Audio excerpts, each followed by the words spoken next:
વડોદરા જિલ્લાના સાવલી તાલુકામાં બ્રહ્માકુમારી વિશ્વવિદ્યાલય દ્વારા શિવોત્સવ ઉજવાયો હતો. બ્રહ્માકુમારી વિશ્વવિદ્યાલય સંસ્થા દ્વારા શિવ ધ્વજ લહેરાવી અને બાઇક રેલી યોજી ભીમનાથ મહાદેવ મંદિર ખાતે રેલીની પૂર્ણાહુતિ કરવામાં આવી હતી. સાવલી સ્ટેશન રોડ પર સ્થિત પ્રજાપિતા ઈશ્વર વિશ્વવિદ્યાલય વીણા ભવન ખાતે આજ રોજ શિવ ધ્વજ લહેરાવી અને પૂજા આરતી કરી બાળાઓની વિવિધ વેશભૂષા સાથે બાઇક રેલી સ્વરૂપે વિશ્વ શાંતિના સંદેશ સાથે સાવલી નગરના મુખ્ય માર્ગો થઈ ભીમનાથ મહાદેવ મંદિર પહોંચી શિવ યાત્રાની પૂર્ણાહુતિ કરવામાં આવી હતી.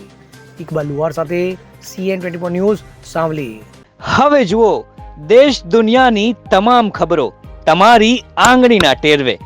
ઉઠાવો મોબાઈલ અને Google Play Store પરથી ડાઉનલોડ કરો અમારી CN24 ન્યૂઝ મોબાઈલ એપ.